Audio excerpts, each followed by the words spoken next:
already this has been a win for everybody involved in the PMP Familia. Tony, I'm getting important backstory on Doug in Japan right now that I never knew existed before. But it's good that we fill in some of the blanks in the mysterious Doug in Japan, who we love so much. What's happening, Doug? Doug in Japan out here breaking it down, going, guys, I'm originally from Santa Clara. Yeah. But I've been in Japan for 30 years. Tony, I'm building a joke right into the opening segment right here. Here's my question. I'm already trying to spur on some speculation. Did Doug from Japan flee Santa Clara because of the substation? Well, I was going to ask him, has he torn an ACL or blown out his Achilles because of the substation? Let's find out. Let's find out. Doug, any traumatic knee, ankle, elbow injuries we need to know about, shoulders, anything like that? Let us know, because that would help fill in some of the gaps. Dude, Tony, things are getting... You mentioned Doug in Japan. Come on, dude.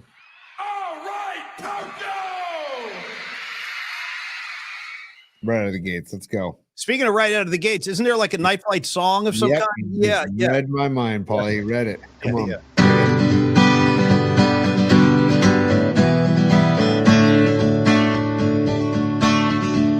Creative Tony. Yeah, what you doing now? You got your little lead. Yeah, let's take a night reprieve. Gonna be some sweet sounds coming down on the night flight. This is your other home. Yeah, you know you're not alone. Gonna be some sweet sounds coming down on the night flight. This is your other home. Yeah, you know you're not alone. We would want people to live an uncluttered life, a simple life, a good life. That's all. Yeah, well, that's the truth. I mean, boy, it's getting harder and harder every day, isn't it? But Doug in Japan, I appreciate the backstory, appreciate the opening track. Scarlet Fire, good to see you. I got E. Chavez coming in. I got Dom. I got Sourdough Sal. I got Noemi. I got Big Al. James Lazat's in the house. Gravy Graves. Miriam. Everybody. Yes, Miriam. Uncluttered lives for me and you. That's my... Those are my fingers are crossed as I'll say my prayers tonight for both of us. Rockin' New Era. What's happening? All right, Tony. First of all, how you doing? What's new with you? Good, Paulie. Cheers, buddy. My buddy Mark Wiseman, your mom is cool. Hashtag your mom is cool. He has reintroduced. I'm having a renaissance with Miller High Life these days, and he left some at the pad the other day, and I grabbed one tonight, and I'm like, you know what, Mark? Thank you, buddy. So I'm enjoying the champagne of beers tonight, Paulie. So cheers, y'all. Cheers to you. Cheers to everybody. I'm enjoying the champagne of San Rafael Waters up here at my house. This is the champagne of waters. Thank you. Cheers to John Lynch for saying that Brandon Ayuk has played his last down of football in a 49ers uniform. So that was official today. So we can talk about that later on in the show, Paulie. Well, yeah. I mean, somebody had to say it. I've been saying it for months. I've been saying that for months. Get them out. Go. You don't want to be. I had to quote Coach Taylor today from Friday Night Lights on one of the tweets. If you don't want to be here, get the hell out of my house. When he just loses his mind. That's where I'm at with Ayuk. And I could tell neither of those guys wanted to talk about it. Kyle Shanahan didn't want to talk about it. John Lynch didn't want to talk about it. But officially and for the record, if you missed it today, they did a long presser. They answered questions about Ayuk. They answered questions about Mac Jones. They answered questions about the substation. I'm not kidding. We'll get into that tonight. Yep. And it's about time. I think it's about time they said he's played his last snap for the 49. I don't ever want to see him again. Like, I really don't. And legitimate question, and I'll announce who's coming up on the show in a second here. Because we got to Paulie, I'm wearing my Pearl Jam hat tonight to get on the Seattle bandwagon. Just want to let everybody know I'm officially on the Seattle bandwagon. I think I might be there alone based on you and what I see on the PMP chat. I think I might be riding solo. I can't help you. I can't help you. I can't believe that you're jumping on the Rams bandwagon. I'm stunned. I got to be honest. I'm stunned. No, I got no time for the Seattle Seahawks of any kind. Like, no time, like negative time. And I got no time for their fan base. I got no time for their corny, dark pewter, whatever that color. I don't even know what the color is anymore. They used to be blue and silver. Now I don't know what that is. But no, I can't get on board with any of it. None of it. And by the way, I'm looking for a soundbite that we had earlier. Maybe there it is. Damn, Jimmy. Jimmy Garoppolo is now going to his sixth championship game. Sixth. Second only to Tom Brady, dude. Well, it's a big difference. Garoppolo is not taking snaps in all those games, though. I know. I'm just saying, though. I saw that pop up the other day, and I was like, "You got to be kidding me, man!" Like this. Because I could say this. I could say, ready for this, Tony? Because technically this is true, but even he himself would never say this. Seven. I apologize. I misspoke. Seven. I'd be willing to bet a very large sum of money that if you went up to Steve Young and said, "Hey, Steve, how many times did you win the Super Bowl?" He could technically say 3 because he owns 3 rings, and Joe gave him 2 of those rings. He won 1 ring himself, and if you ask Steve Young that question, he would say, "I won 1 ring. I won a Super Bowl. I won 1 Super Bowl." Great. Good. Yep. I'm still waiting for these guys to win one. Fantastic. But my point is, even Garoppolo himself, I don't think wants to tote that because he's just standing there. You know what I mean? He's just standing there. Hamala Babala, Jimmy Garoppolo. Hamala Babala, Zibala Babala, Hamala Babala, Jimmy Garoppolo. Paulie, stand by. Oh, yeah. It's business time. I got to get Noemi's super out of the way and out of the gates. So, Noemi, thank you for this super. She says, "Yo, Tony, make room for me on that Seahawks bandwagon. I despise the Rams." So do I. I loathe the Rams. I despise the Rams. I have a hatred for the Rams. I don't like the Seahawks, but I don't have a massive hatred like I do for the Rams. You do know that's a team that just kicked the living crap out of the Niners. That's you know that it's Sam Darnold leading that team. That was 4 days ago. Yeah, dude. Tip of the cap. Respect. Oh, I mean, okay. Seriously. Is that how you felt when the New York Giants beat us in the NFC Championship? Tip of the cap. I wasn't. I was furious. No, dude, they kicked the living crap out of the Niners 4 days ago, and it's a former Niner that's most likely. I would say chances are gets the ring. I really do. I think Seattle's going to go all the way. But I can't root for the Rams, dude. I just can't root for LA. Can't root for anything LA related. And I love people from LA. Max Medina, Ali Medina. Ali was on the show last week. LA, right? Can't do it. What about Anthony Kiedis, for God's sakes? Dude, what about Eddie Vedder? What about the Pearl Jam? What about the grunge movement? Come on, what about Dave Navarro? He's down there in LA. He's not bothering anybody. What about Slash? You know what I mean? Slash is waking up. What about Henry Rollins? Come on, man. Let's get with Rollins. What about Lane Staley? What about Mike McCready? Love him. What about Chris Cornell? What about your guys in Nirvana? Like, I mean, it's, and you got Mother Love Bone. You got, it's just, It's funny how you didn't mention the Hart sisters. Do you have are you discriminating against Ann and Nancy? Because, I mean, they kind of paved the way for all those bands. Love Ann and Nancy. Yeah, love me too.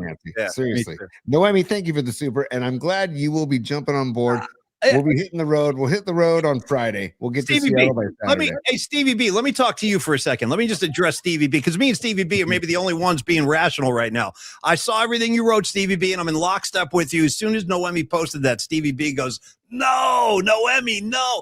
I just can't do it. I cannot. You can do Rams? You can do Rams. That's what blows me away. So you can do Rams. I think that if the elf wins a Super, or even just goes to a Super Bowl, it's more beneficial for this show. I don't think the Seahawks don't benefit us in any way. A lot of content. There's a lot of content from the elf. If the elf goes, Hey, that's right, guys. We're down here in Santa Clara now at the substation. Like, let's get him talking substation in 2 weeks, and that very well could happen. Yeah. Did you happen to see a video? I'm just thinking about on the Seattle side, like who could that be? Like Marshawn Lynch is somebody who's very entertaining on the Seattle side. There was a video circulating on Sunday, or was it on Saturday, where he was just walking up to Niner fans. Wait, who is this, Tony? Marshawn Lynch. He's just, I'd love to try and find the video. He would just walk up to Niner fans with a microphone and say, "Are you a 49ers fan?" And they'd say, "Well, yeah." And he would be like, bleep you. And then like totally fun and lovingly, but like, just talking trash. And I was like, okay, that's Marshawn Lynch. Is kind of the goofball for the Seahawks. I mean, you could go back in time into, what's his name? The linebacker, the Bosworth days, The Boz, right? Remember the Boz? Hey, a couple things real quick tonight. Let's just set the table for everybody. So coming up tonight on the show, going to reunite with one of my old friends. Haven't talked to him in a while. I mean, I know he's out there. I see him on Twitter and Instagram and all that. But we're going to bring KC from LA back to the festivities. If you lost track of KC and you were a fan of the Murph and Mac show, we used to have him on. Great guy, totally entertaining, totally locked up with sports knowledge. He now does radio work for ESPN. in Sacramento. So we're going to bring Casey on, and he is a monster Niner fan, monster Giant fan. The NBA is where we go separate ways. Yeah, D-Lo and KC. There's KC right there. Looking forward to talking with him very much. And he is a Kings fan, so we'll have to take separate roads in the NBA, but loves his Niners, loves his Giants, got a million questions for KC. And if you're out there in the East Bay or you're close enough to pick up the Seattle signal, support the show. Like, I'm sure some of you probably already listened to him, but KC. Dude, I love it. Paulie, I love it. You said pick up the Seattle signal. I love it. Well, that's because you're messing with my mind. That's your fault. I mean, that's 100% your fault. I meant it's definitely Tony's fault. I meant to say Sacramento. Thank you so much. Okay. Other goings on tonight, Tony. We do have a bunch of stuff in bookmarks we want to get out there. By the way, did you watch the Warriors last night? No. I had my Little League draft, dude. I was knee deep in the Little League draft for 4 hours, dude. 4 hours of Little League drafting last night. Oh boy. It was really fun, but man, lots to cover in the Little League draft. So it was bittersweet though, man. It was emotional. I was like, this is the last draft of my son's Little League career. And then I'm probably going to be done coaching him after Little League. And we do Cooperstown. After Cooperstown, I'm done coaching him. So it's kind of emotional times for me, Paulie. But knowing that I could do this show tonight was actually really seriously therapeutic for me, knowing that I had this waiting in the wings. It just goes so fast. All that kid stuff. It goes so effing I mean, totally cliche to say that, it goes so fast. Cherish every moment. It's totally true, though. If you have kids out there, I'm telling you right now, love them up, man. Love every little step of the process, because both my kids are gone. They're out at the house now doing adult stuff. You know what I mean? They're out there doing adult things. But anyway, yeah, enjoy that. Enjoy the whole thing. Let me tell you this then, since you missed the game, Warriors take a nice big fat L on their home court. Although I'm not cracking them because they had a nice homestand. They went 6-2 in that 8-game homestand. Not really much to complain about them. And the big story is losing Butler.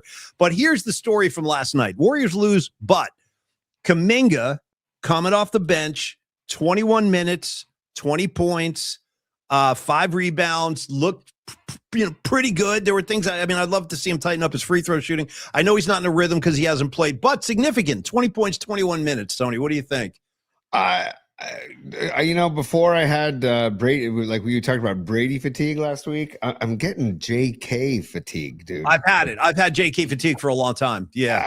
It's the whole situation. It's not even him specifically. It's the whole thing. But we're also talking about one guy. Like, it's taken up a lot of energy and a lot of time. One guy who hasn't really, I don't know, maybe he hasn't gotten enough of an opportunity, but hasn't really shown me that he's worthy of all of this attention and all of this energy that we're spending on him. So I don't know. And again, I trust Steve Kerr, and people nowadays seem to not want to trust Steve Kerr. Or they have gripes with Steve Kerr. What does Kerr know? So what? Exactly. It's like, so what he won rings with Jordan, coached to 4 titles, won a gold medal. So what? What does he know? What does he? Yeah, exactly, dude. Like, I'll defer to Kerr. I know more about hoop than Steve Kerr. Let me just tell you that. Let me get on my phone and send some tweets out. You know what I mean? Totally. Yeah. It's like, I don't get it. Where everybody's like a smarter coach than Steve Kerr. Yeah. Same way, like, I know more than Kyle Shanahan. Kyle literally grew up with a football in his hand as he was born. So it's like, the guy knows football. Is he perfect? No, there's no such thing as a perfect coach. He's going to make mistakes every single week. But I still really, really like Kyle Shanahan as a head coach. Dude, on that note, real quick, Paulie, I saw some David Lombardi had a post earlier today, and then Kyle Shanahan even said in his press conference today that Gus Bradley is the leading candidate in-house, but that they're going to look out, and see what else is out there. And I keep hearing about how tight of friends Kyle Shanahan and Raheem Morris are. So I wonder if Raheem Morris comes to the Bay. I can't even say the Bay. Comes to Santa Clara. I'm going to stop saying the Bay. Comes to Santa Clara. I know this is going to sound crazy, but I do think if this, I can't believe we're getting into this, but it's become a thing. If this substation story gets legs and becomes like bigger than the actual day-to-day business goings on of the 49ers, something's going to have to be done. And I don't know what the answer is, but if it somehow is determined that it has an effect on tendons, I don't know a thing about it. I'm just telling you what I've been reading. I really don't know. But it's going to become a real thing. Otis Bird, what's up, man? He said Kuminga balled out last night. He did. He looked pretty good, Otis. I don't disagree. And good to see Otis. I don't think I've seen him on the chat before. Hey, speaking of the chat too, Paulie, Big Al and Chico and Robot Centaur are saying get Jim Schwartz. I would love to see them at least. Me too. I'll take Schwartz right now. Yeah. Right. And then Yeah. because Schwartz kind of owns Shanahan, although Shanahan had the upper hand this year. But Schwartz owns Shanahan, and maybe just join forces. You know, if you can't beat him, join him. It's kind of like when I started losing my hair. I was like, you know what? I'm just going to shave my head because if you can't beat him, join him, Paulie. So it's just like, you know, I'm just going to go all bald. I'm not going to Or it's hang kind of on. like, or it's kind of like when Kevin Durant joined the Warriors. Oh boy, now I'm the bad guy now. But it is, isn't it? Like he couldn't do it. He's like, yeah, they might as well just come ball out with you guys, get a couple of rings, and then kick around the league for the rest of my career. He's out there, by the way, Kevin Durant. Tony, unhappy in the Bay. Got to go do my own thing now. I hate winning titles. I hate this. It's the worst. And I hate being the MVP of the NBA Finals. I hate it so much. I need a change of scenery. Let me go to Brooklyn. Oh, whoops, that didn't work. You know what I mean? On and on it goes. The poor Kevin Durant. And I got nothing against KD. I've always been a fan. I really have. Dude, give it to me, Katie. Give it to me, Katie. But one of the favorite songs we ever did was the "Give It to Me, Katie." But maybe Brandon Ayuk has moved in with KD. Did Brandon Ayuk just move to Phoenix and move in with Houston and move in with KD?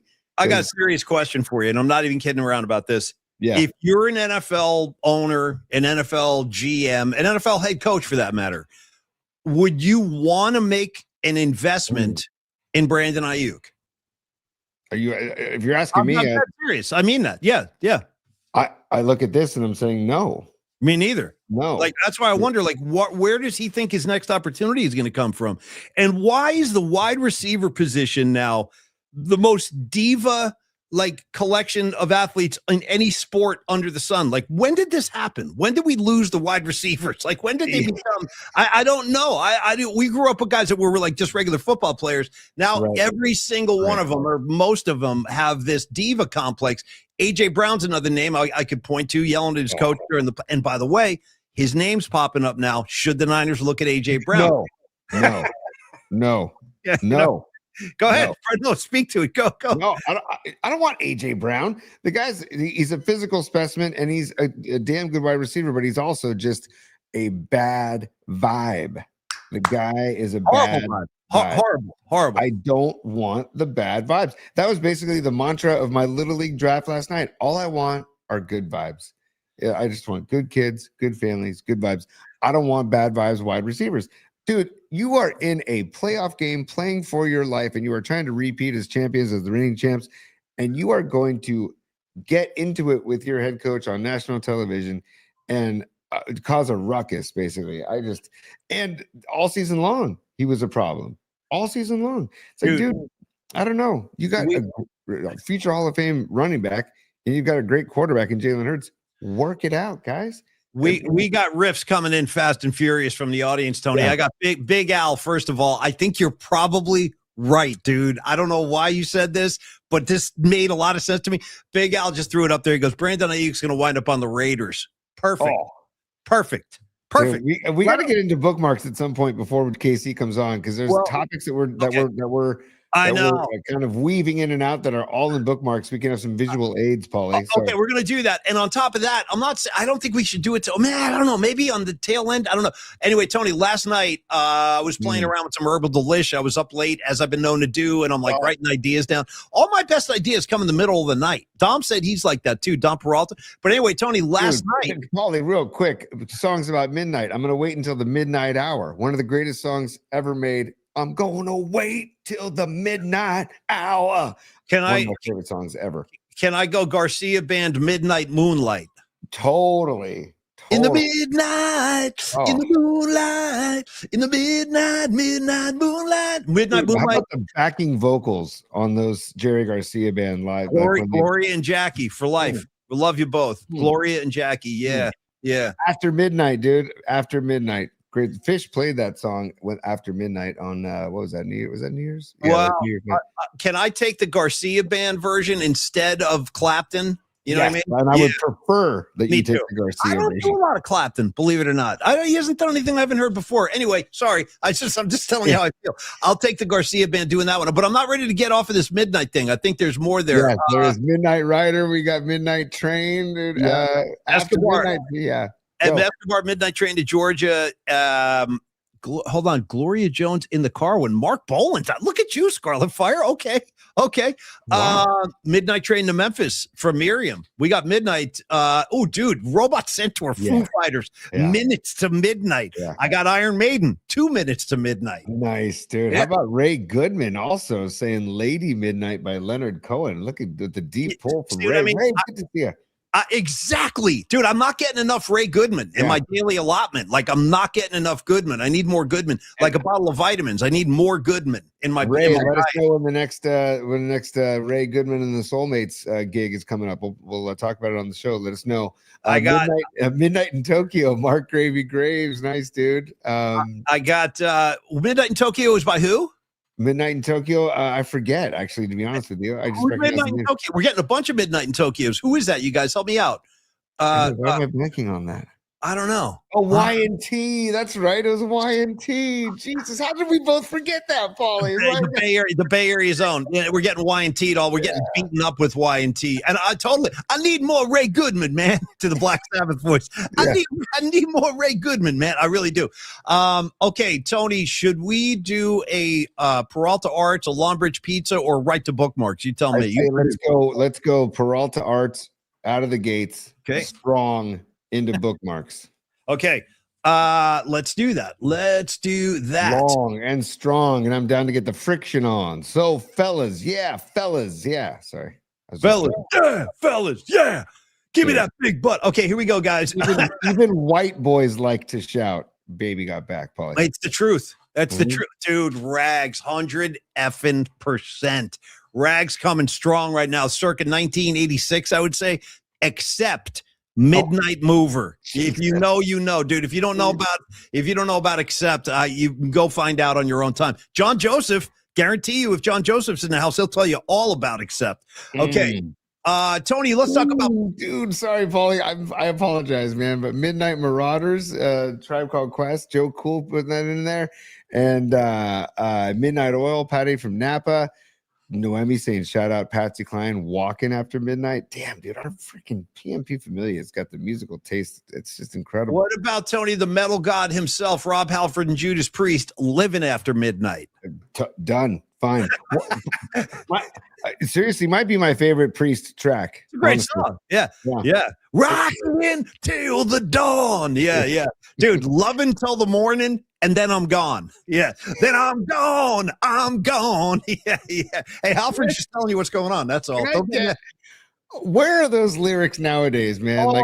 You get crucified if you put a record like that out. What do you mean you're gone in the morning? How dare you? You know what I mean? Halford was like, love until the morning, and then I'm gone. He says it twice. I'm gone. Yeah. And how about this goes back to the Loverboy Turn Me Loose lyrics.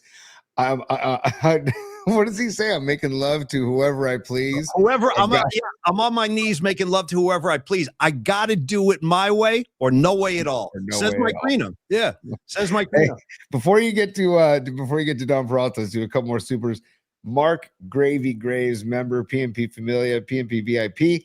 And he says, if you want to become a head coach in the NFL, first become OC or DC for the 49ers. Isn't that the freaking truth? Yeah. Mark Gravy Graves, I was telling Paulie yesterday, and I was telling my Uncle Paul this too. The Niners need to find a coordinator that is happy just being a coordinator. That's tough. They all want to be coaches, man. They all want to be head coaches. Jay Schwartz wants to be a head coach anymore, you know? Well, you know what? You might have a point there. You know who's another guy like that? He's maybe better off as a coordinator is Dennis Allen. Do you remember when Dennis Allen, I swear to God, this is true. This actually happened. Dennis Allen, when I first started with Murph years ago, like in 06, dude, 20 effing years ago. Wow. We actually had a weekly show with Dennis Allen because he was the head coach of the Raiders. I got to tell you, folks, the dullest 10 minutes of radio you were ever going to hear. Yeah. He essentially said nothing every time we opened the mics. By the way, all that Mike Reno talk made me, because I always keep the record right nearby just in case. I want you to look at the guy who was talking about making love to whoever I play. Look at him. That's the guy. The best. I mean, it's incredible. The headband. Bring back the headband too. Like, it's just, what's wrong with the headband and the hair? I do the rest of the show like this? Can I just keep him up there? Are you guys look at him? Look at him, dude. the best. All right. And the guy said, either he said or some art director, Don Peralta's long lost relative, said, you know what? For this album cover, we're putting your ass cheeks and red leather pants on the album cover, and you're gonna cross your fingers because you're getting lucky. Okay, because you're getting lucky. So lucky, dude. And put him right over the glutes if you don't mind. You know what I mean? Yeah. And stand by one more super poly as before we get into stellar design. Stevie Bisecchio says, as a wide receiver head, the Niners have lacked a real leading wide receiver since Owens 22 years ago. Give Purdy a real person to throw to and maybe win a sixth. Dude, Stevie B. Stevie F and B. Go ahead, Tony. Go. I love this. I love this super. Thank you. I love all the supers, but this is a really good one because there's a hypothetical trade I came across on social media in bookmarks that I want to get to with Paulie and get to with all y'all and see what everybody thinks about this hypothetical trade. Well, 10 minutes ago, we were about to start a Don Peralta spot. Now we're riffing, we're holding up Loverboy. And by the way, Stevie B, I want to show you something. Again, I'm just talking to you, right? It's just me and you talking. Yeah. It's incredible. So I'm making notes earlier today for the show tonight, and I wrote about the Niners and all their needs and stuff. Check this out. Not kidding. I don't know if you guys can read any of this. I got, what is that? Oh, tight end, AJ Brown, O-line. And then the last thing I wrote is wide receiver, legit threat needed. Right there. Yeah, dude, absolutely. Right absolutely. there. And that's what I'm saying, Stevie B, me and you, dude. No, you're not a derailer. This is good stuff. Like we got to get into this. We'll talk to KC about this too, because he loves his Niners and yes, pick his brain. The whole show is about getting derailed, by the way. You know, because Paulie. Gosh darn it. What are you doing? What sounded kind of what was rules? There ain't no rules. I was trying to play that, but it was sticking. Okay, it sounded like the intro to Iron Man, like poof, poof, it did. It sounded like Bill Ward on the bass drum right there. Whose voice is I am Iron Man? Is that Ozzy? That's Osborne. Okay. Yeah, he got like some kind of effect on it. Yeah. And is it Osborne coughing in Sweetleaf, or is it somebody else's cough? That's Tony Iommi. Oh, that's Tony Iommi's cough? Yeah, he took the bong rip and he coughed. Yeah. Wow, because Herb is a plant. Yeah, well, herbs are good for everything. By the way, dude, I'm just realizing. Let me tell you something else. Herb is good for making you forget about what you were talking about originally, because that's exactly what just happened. Let me finish up one incomplete thought from 10 minutes ago. Then we'll go to Peralta. So anyway, there I was, Tony, late last night, and I'm writing ideas down, and I invented. Tony, ready for this? I invented a new game that we're going to play. Me and you, we're going to play a game on the air. I don't think we're going to do it tonight, but we can do it tomorrow or we can do it Friday. And the name of the game is Right or Wrong. And I'm just going to pepper you with different topics and subjects. And I'm going to ask you, Tony, is this right or is this wrong? And then you're just going to be riffing away. I think it has potential. I really do. So anyway, Paulie, can this be an answer? I don't know. No. I need definitive answers only, or I'll disqualify you, and I'll bring Otis in or Escobar or whoever else is around. Okay, Joy, you'll come on with me.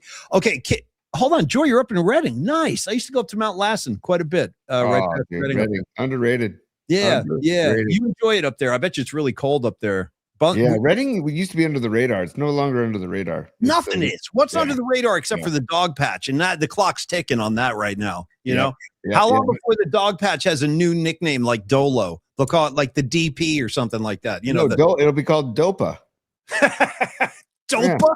Dopa, because it's the first two letters of dog and the first two letters of patch. Dopa. Dopa, horrible. Like North Panhandle is Nopa. You know. Well, it's horrible. Dope is horrible, but it's likely to happen. That's actually a great call, Tony. Great call. Okay. What's wrong with this thing? By the way, the quick riff, probably on the side. But what what's so lame about all this crap? Like LOL.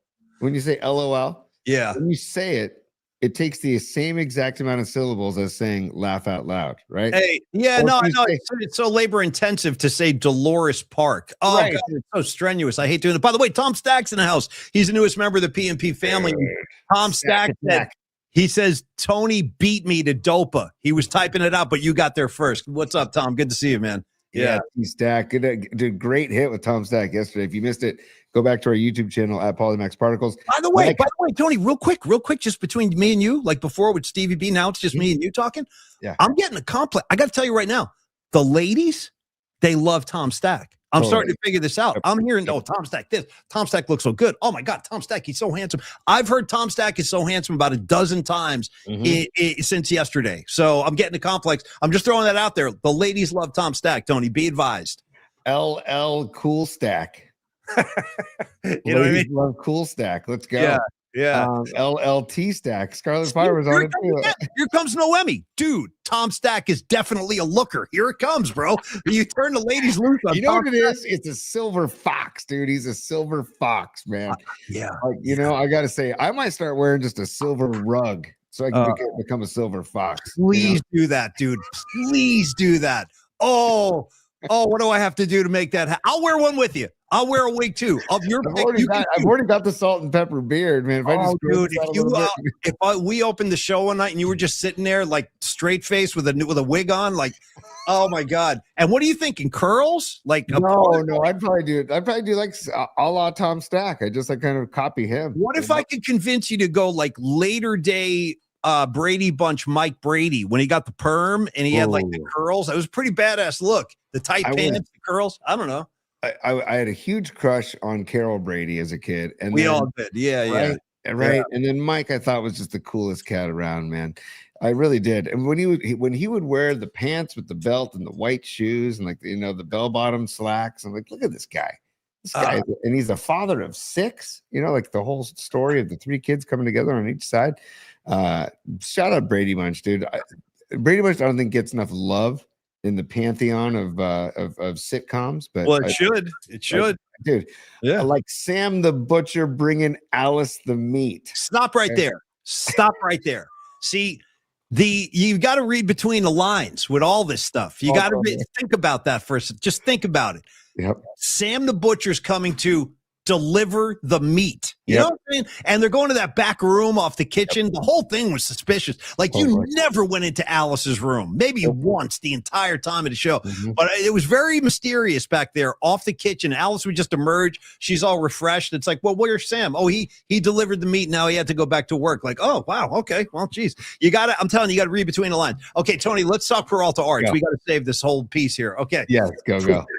Peralta Arts. And by the way, go ask Alice. You guys are killing me. Hey, I got distracted one last time, and this is a question for my dear friend Scarlet Fire, the great Bonnie. Bonnie, you said, I saw a comment you put up a second ago. You go, out of nowhere. I don't know what this is even about. She goes, Paulie, where's the calendar you promised? Tony, what are we talking about? Was it the PMP, the PMP calendar for the year? Like, was it like? Are you talking about like the calendar we're talking about with Jeff Faust, the concert calendar? No, I don't think so. Maybe it was the calendar of like the ladies of PMP or the men of PMP calendar. Remember we were talking about that calendar? Okay, okay. Yes, Studs of PMP. There it comes. Well, technically, Dom, it's called the Hot and Hunky Men. Although. Forget about that. Maybe now it's just Tom Stack every month of the year. Tom Stack chopping wood. Tom Stack driving a tractor, you know what I mean, out in Pittsburgh or Antioch, like no shirt on. Tom Stack selling tickets outside of the Cow Palace, you know what I mean, shirtless. Like we'll get a whole Tom Stack kind of theme thing. I think that might be what you guys are looking for here. We're working on it. We'll put our best people on it. Okay. Yes. Here we go. Now the time. Noemi says, don't forget Dr. Young. Don't forget Dr. Young. Well, they're going to have a handsome contest between Dr. Young and Tom Stack. I'm just staying well clear of that thing. Let the ladies determine that. Okay. Just go. I see him. That's a lot to take on, Tom. I don't know if you're ready for that. Miriam's going to give me shirtless. This whole thing's getting off the tracks tonight. I'll give you shirtless, Dr. Young, if that's what you guys need. I'll see what I can do. Okay. I'll put a call in. Hey, Dr. Young, how do you feel about posing topless? Are you cool with that? Yeah, it's for the hot and hunky men of PMP. Don't worry. Taste is the key word. Taste. Although, Tony, I would like to get our month for me and you because we're both born in July, so we could kill 2 birds with 1 stone. How's this grab you? This was my idea for Gary Radnich for years. Nobody ever wanted to hear it, though. I'll be driving like a speedboat out on the bay, and I'm thinking like, because we got to get comedy involved. So I have like goggles, maybe a scarf flowing in the back. And then, dude, you're on the water skis shirtless. Just, okay. Done. Out on the bay. Yeah. Done. If it could be a wakeboard, it would be more my style, or a dude. Wow. Yeah. water ski. Did you ever go? Did you ever like water ski? Did you ever have the balls to go single ski ever? No, I never even went water skiing. I did snow skiing, but not on the water. Yeah, yeah. I tried single ski and it was pretty hard. And then I got on a wakeboard and I've never done anything but wakeboarding ever since. But the two skis, man, whew, my leg, your legs are kind of like separating. Like, oh my God, this isn't coming back. My legs aren't coming back. I need to bail. I need to just toss the rope. Anyways, Paulie, I love it, dude. I love it. And I'll wear, I could go Speedo from the water skis if you want, preferably like an American flag Speedo with the stars and everything. Yeah, stripes. Yeah. Done. Okay. Let's get on this drum. Or just maybe a loincloth is even better. Just a cloth, you know what I mean? And like with a rope. Okay, Tony, for God's sakes, Peralta Arts. I'm trying to tell you for 10 minutes now. Peralta Arts and Company, the time is now, and we're going to talk about all the great things Peralta Arts and Company do, because Peralta Arts and Company is where graphic design, illustration, music, and pop culture all collide. Now, we got to actually have a big announcement tonight, Tony. We, all the good people at Peralta Arts and Company are helping a local band from Santa Cruz called American Adrenaline. I know Dom has been involved with them for a while now, and they have created some art and design and merch in preparation for their first tour. Round of applause. Nice. American Adrenaline hitting the road on their first national tour. That's killer. Tony, do you have anything to display on this? I was looking for it right now, so stand by, Paulie. Okay. They're touring with Seven Dust, which is a big deal, and and Dom's been working with these guys. They're local guys. Shoot, where'd it go? Oh, I apologize, Paulie. Hang let me tell you about the rest of the goings on with Peralta Arts and Company. Anyway, that's great work, Dom, and I'm happy for you, man. They channel pop culture, music, and the energy within our community into every project. That means logos, posters like the one you're looking at right there. That's a Dommy Peralta piece right there. The fine art, the brand visuals that all celebrate Bay Area culture. Your story deserves bold visuals, and Peralta Arts and Company brings them alive with Bay Area soul. Contact Peralta Arts and bring your next vision to life. Now, you can reach out and talk to Dom anytime about, the idea that you have, or if you have an idea you need an artist to bring it to life. Dom Peralta is your guy. Reach out to him at Dominic@stellar.design, Dominic@stellar.design, and let Dommy go to work for you, because he is one of the best in the Bay, and getting him on your next project, your next marketing campaign, your next advertising campaign, whatever it might be, would definitely behoove you and be in your best interest, Tony. Well, yeah, how Dom did the t-shirts for the PMP Army. He's done all the artwork for the posters for every hang we've had. And he designed these t-shirts as well for American Adrenaline, the band that he has been working with, and the band that is touring with Seven Dust. He created these t-shirts, and they're selling merch online too. So if you search them on Instagram, American Adrenaline on Instagram, you can get yourself some gear if you want, or you can go to our YouTube channel, click on the links button right below our bio, and you can get to the merch page, and all kinds of Dom Peralta creations are there. And like we said, get in touch with Dom if you want, because Dom's a night owl like us, so feel free to text him or call him. But Dom is so freaking talented, and I texted him earlier today. I'm like, dude, you're a freaking machine. And then he really is. He wrote back, just welcome my son to the machine. Nice. Good answer. Good answer. Welcome, my son. By the way, James Lazat asking, Dom, what don't you do? You're the man. Right. Escobar Cheeks the third. Dom, we got to grab a bite and talk. Let's definitely do that. Yeah, grab a bite. Talk to Dom, man. Dom, we love you, and thanks for all you do with Peralta Arts and Company. Get them on your side and bring your next vision to life, and Dom will take care of that for you. So thank you so much, Dom. Onward and upward with Peralta Arts. Yes? I just wanted to show that we do the thumbnails for our show every day, and Dom makes these as well. So this is today's thumbnail. He's got KC, he's got John Lynch and Shanny, he's got JK, and he's got our logo. And he's got the whole thing is Dom Peralta. Just the guy is super Question. Yeah. The right to the right of KC's head, you got lightning striking the Night Flight logo. Is that another result of the substation? Is my question.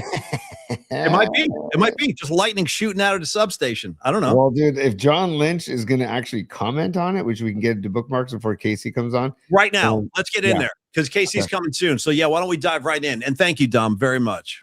Dude, thank you, Dom. We love you, man. And here, Paulie, I'm just going to dive in and go straight to bookmarks, because we don't have time to play the open because Casey's going to come on. Don't even worry about it. Yeah, just pull them out, kid. Fine. So everybody just, tip your cap to Joy Boy. We're not going to get to Joy Boy today. No, But it's okay. We're going to go to bookmarks instead. Wait, boy. Yeah. Dude, come on. Well, first of all, this is a tough note to start on. I know, dude. Rest in peace, Chet Brooks. Go ahead, Tony. You can take this. Go. Well, yeah. I mean, Mike Silver is the one who I saw it earlier, and so did Paulie. And Paulie posted this. I'm so sad to learn of Chet Brooks's passing.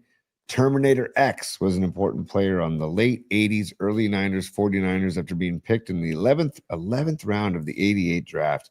And Silver says, when I was a young, clueless beat writer, he was so nice to me, taught me things and made me laugh. R.I.P. So, yeah, Chet Brooks. Do you remember his number? I remember his number. Do you remember his number? 31. Yep, 31. Yeah. Do you remember what he had written on his cleats?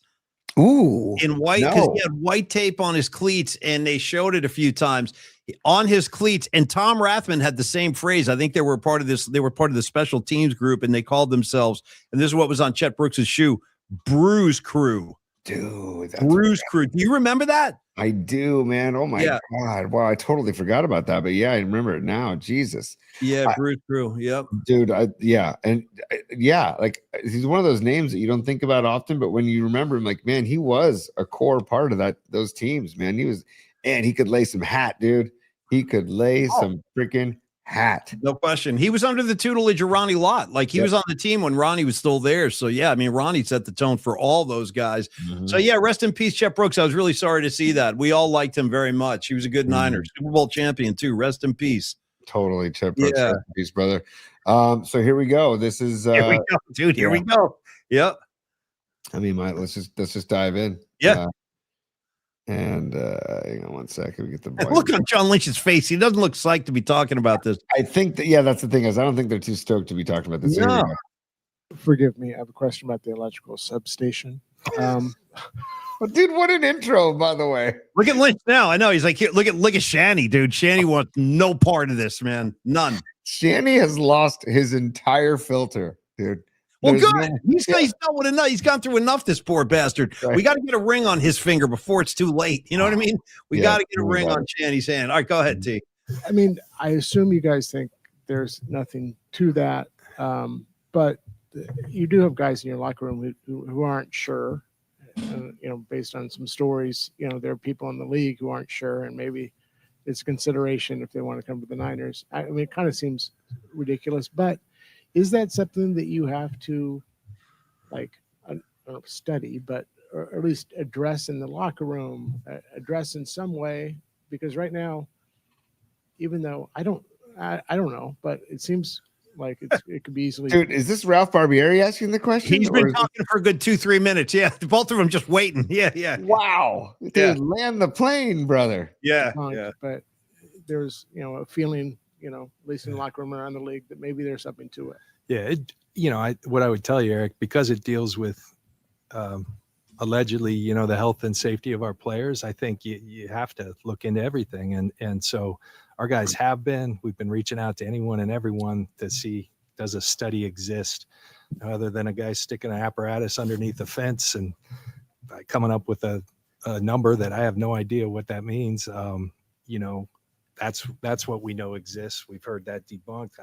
So yes, we will look into it. We have, the health and safety of our players is of the utmost priority. We pour into it. Our ownership, Jed, tremendous in terms of resources, and we'll always be cognizant of things. I know that you're so right about something, Paulie. Kyle wants nothing no part of this. He wants to flip that table over right now. And by the way, the guy who asked the question is a guy I really like and respect. I just want everybody to know that's Eric Branch.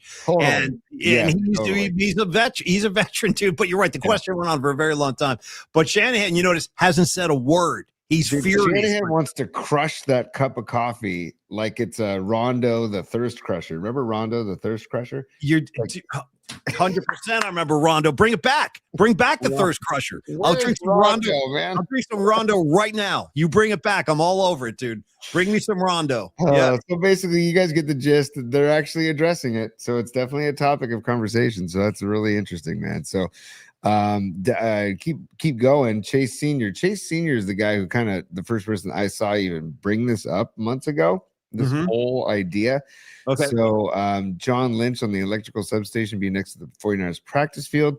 because it deals with the health and safety of our players. You have to look into everything. Our guys have been looking into it. Like you said, we're reaching out to anyone and everyone to see if a study exists. The health and safety of our players is the utmost priority to us. We pour into it. We're not going to turn a blind eye. So, and this just gives the proximity of everything. But that electrical substation that's right next to the practice fields wasn't always in that location. It used to be on the other side of it was a little farther away from what I understand. It was a little further away, and that's a fully renovated substation, which is why the story has even more legs, because people have said, well, they've practiced there since '88. And it's like, yeah, but they moved the substation and they renovated it. So dude, I don't know, man. How about the fact that the general manager of the 49ers was sitting there going, yeah, I don't know. They shoved some kind of apparatus under the fence for a reading. Like, what are we doing, dude? We're not.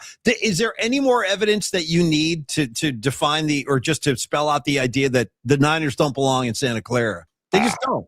They don't. I'm sorry. We've done it. We gave it a chance. We've been down there 12 years. I got nothing to show for it. Couple Super Bowl trips, all losses. Let's maybe start thinking about finding a new home. Am I out of line saying that? I'm ready to come back. Yeah, dude, Paulie, I think the curse is real. The Santa Clara curse is real. You know, we should get some artwork from Don Peralta. Santa Clara curse. I bet you could come up with some creepy looking stuff. Oh, the Niners will love us for that too. They'll be so psyched. Yeah, next time I see John Lynch, you'll be like, "Hey, you the guy doing the whole curse of Santa Clara thing?" I'll be like, "Hey, right here, John." Yeah, you'd be really psyched. All right, Tony, is our guest in the green room? Because I don't want to keep. Yeah, no, he's not in the green room. It's also, I think it's Casey's mom's birthday today. I think they're celebrating. Yeah. So it's a big day for Casey. So we'll get him when he comes into the green room. Okay. But moving on in bookmarks, Paulie, because we've given this story enough legs. Yes. Here's the hypothetical. Okay. That we talked about earlier. Okay. I saw this and I'd love to get people's opinions on this. Okay. Would you, and this is courtesy of 49ers and NFL News 24/7. That's the account at 49ers Sports Talk on Twitter. All right. The trade is you trade Mac Jones, a 2026 second round pick, and Ricky Pearsall to the Vikings for Justin Jefferson. Ooh, would you do it? Well, as I told you earlier in the show, Stevie B and I have both determined that the Niners need a difference maker at the wide receiver position. It's gone on too long. They need a legitimate threat who is a threat after the catch, not just a possession receiver who's going to make catches, move the chains. I'm talking about a guy who's going to give you yards after the catch. I'm talking about a guy that opposing defenses have to game plan against, because they haven't had that for a while. Like Juwan Jennings, he's good. He can be good. He can also be very average. Ricky Pearsall, he's good, but he's not been healthy enough to really be on the field consistently. Brandon Ayuk is gone. Debo is gone. It's time they got to rebuild. They got to get some new talent at that position. Now, this particular trade, I will say this. I believe today Shanahan mentioned how valuable he considers Mac Jones to be. So Pearsall, they feel like he's just getting going. I got to be honest with you. Again, as a lifelong Niner fan, I got to be sold on Pearsall more. I'm not ready to fawn over him. I'm not ready to consider him outside of anything that I've seen, which is he's good. Like he's good. He's had a couple good games, but he's a very young player. And again, if he can't stay on the field, we need somebody that can. Like we need somebody who's going to be on the field. So, but considering how Shanahan feels about Mac Jones, I'm sorry, I got distracted. The way he feels, I don't know that they're going to deal Mac Jones. I think they might try to keep Mac Jones. I'd rather them not deal. Yeah, I'd rather S Wong. I see S Wong out there. What's the actual handle? S Wong 293. It says I adore Mac Jones. I am right there with you. Me too. I've got the quasi man crush on Mac Jones because of his vibe. The guy is so jovial, so happy, such a good vibe for the locker room, man. So yeah, and he's damn good, right? I agree. And Patty, I agree with that too. Patty's saying we should keep Mac Jones. And I kind of think that's what Shanahan was trying to say. Tony, sorry, I'm just going to interrupt the proceedings for 1 second here. Hey, Dom, doing a lot of singular talking tonight. Hey, Stevie B, let me have a word with you. Tony, let me talk to you. Hey, Dom, I got a word. Dom, you know what I was thinking? Maybe if you don't mind, maybe you should tweet Kenny, KC, not tweet, I'm sorry, text him and just let him know we can reschedule because now I'm feeling bad, Tony. It's his mom's birthday. Nope. Somebody just entered the green room. Just entered the green room. Okay, because I was going to say I don't want to like take him away from his mom's birthday if that's what's going on over there. But anyway, we can sing happy birthday to Casey's mom if we wanted to, but we should ask KC about this hypothetical. We're gonna go. In fact, you got to back it up because we'll do substations, we'll do Pearsall, we'll do it all. And then, by the way, haven't even mentioned this yet tonight. I wish this was a joke, but it's not. We got to ask KC, Kenny Caraway from Sacramento, ESPN Radio 1320. We got to ask him how he feels about San Francisco Giants being detained because, that went down a couple hours ago. I don't know how many of you saw this. I am not making this up. This is not a joke. Jung-Hoo Lee, they got him. They got him down at LAX. They detained him. They put him like in a detention holding area. Why? Mm-hmm. Because he didn't have all of his proper travel documents. And you know how that goes these days? Dude, one wrong move, you're getting cuffed and thrown in a van somewhere. So they got Jung-Hoo tonight, but they released him. They held him for a little while. They worked it all out. I mean, the fact that he's a millionaire athlete probably doesn't hurt very much. So they finally released him. But I'm just throwing that out there. Had you seen that story? They got Jung-Hoo. They got him. I hadn't seen it until you alerted me to it. I'm like, Jesus. God, my goodness. I also want to know if Casey's got Vitello fever, because that's coming up too. All right, well, let's find out. Let's bring Casey in, dude, if he's got Vitello fever. It's a good question. Where is he? Yay! My guys, what's up, baby? What's up with my guys, man? First of all, now I'm going to start with a question before we get reacquainted. My question is this: do I go KC or do I go Kenny? What's your preference? Man, you Paulie Mac, man, so you can call me whatever you want, man. You my guy, you family, so you can call me whatever. They call me KC around here a lot because that's on the show title, but you knew me before I was KC, you know what I mean? You knew when it was KC in LA, so you call me whatever you feel the need to, Paulie Mac. Right on, man, right on. So I'll call you KC, and you remember Tony, right? He did the podcast with me. Yeah, KBR. What's up, Tony? How you doing, baby? Great to see you, Casey. I remember hanging with you back in Giants opening days, consecutive Giants opening days back in the day, man. So it is great. And congrats on everything, dude. Congrats on everything that you've done for yourself, man. So proud of you, Casey. I got to tell you, I'm so proud of you, and I am not the least bit surprised. I saw it in you day one. I'm like, dude, this guy's got something going here, man. He's got like this whole persona. Casey, do you remember when I first laid ears on you is when you did that whole tribute thing when the Giants won the pennant, and you're like, dude, we got B Weezy, we got Buster, and you went down this whole thing, and I cut that up, and I used to play that on the show. Right then, I'm like, Casey's got something. I'm telling you, this kid's got something. Now, the quick story. Here's how crazy and how starved we were. Paulie, that was winning a division in 2010. We didn't win no pennant. We didn't win no World Series. We was hyped over winning the division on the last day of the season, game 162. Yeah, and I made that video and I sent it to Murph via Twitter. This was Twitter's early days, and because obviously Murph was on Twitter, so I was like, hey man, I'm just hyped, man. Like, check out what I did. And he was, Murph is cool. Like, I'm sure he got bombarded with a lot of stuff that day. He was like, oh, this is really cool. And I was like, that's what's up. Murph acknowledged that's cool. Didn't think nothing of it. I'm asleep. I wake up knowing like I got to get up, listen to Murph and Matt because the Giants just won the division. I know it's gonna be crazy. And I wake up, and I woke up a little late. And I turned it on, and no lie, as soon as I turned it on, it was probably like 7:30 or something like that. I turned on, I hear B Weezy. I was like, that sound like me. And then I was like, let's go, baby, let's go. I'm like, hold on, that's me. I didn't know they had been playing it all morning. Paulie had put his ears on it, put the touch on. I didn't know it had any kind of legs like that. But they took that little clip, man, and just and made me, part of the show for a little bit, man. So awesome. Yeah, it's great. And you're still part of it, man. You're always in our thoughts. And I see you on Twitter all the time, man. I see you dropping takes all the time. And tell us about the show before we get into like some questions and stuff. Tell us about the show and ESPN 1320, how you digging the whole thing, man. Man, I love it, man. I'm living the dream. We've been doing it about 5.5 years now. We started in the middle of COVID, August 17th, 2020. The middle of COVID. There was nothing going on but the bubble. That was it. Yeah. And we decided that they blessed us to start a radio show at the time, man. So, we kind of took that opportunity, me and my co-host Damian Barling, and we kind of ran with it, man. And it's been a blessing. It's it's been a lot of fun. You know, ironically, one of the most there was two there's two or three like signature moments during the show. One was the first one was probably the 49ers draft when they moved up to get eventually get Trey Lance. Yeah, yeah. They made the trade. It was probably like about a month or two before the draft. They made the trade, and I was like, "Oh yeah, they're going up to get Trey Lance." And then people start, "Oh, they really like Mac Jones," and I like lost it every day. I was like, "Bro, if they go get Mac Jones, I'm done with Kyle Shanahan." And you guys know I love Kyle Shanahan, but you don't dare trade up and go get Mac Jones. Like, don't do it or whatever. Right. So right. We were doing the show live during the draft, and we were on StreamYard.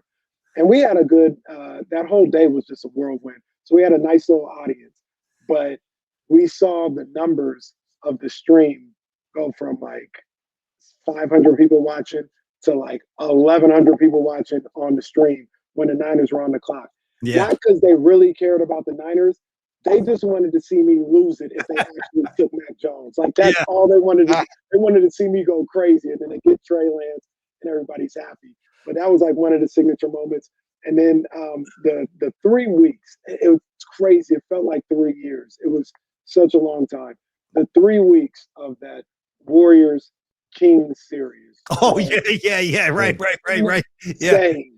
Yeah. It was insane. Like, the back and forth, and we were streaming. We're going back and forth with 95.7 and Butcher Boy and Bonte and and then the stomp happens. And it was, I'll never forget it, but it was exhausting. That 3 weeks was exhausting. So being in the middle of those type of moments, and then especially here in Sacramento, you know, them making the playoffs for the first time in 17 years and being, you know, on the ground for that, being a voice for that, being able to experience that and talk to the city of Sacramento is just a blessing for me, man. Yeah, man. And I know, and Tony, I know you got questions too. I'm going to let you jump in a second. But Casey, listen, just keep doing what you're doing, man. It's working. You're very authentic. You're very genuine. You got a great vibe. You always have.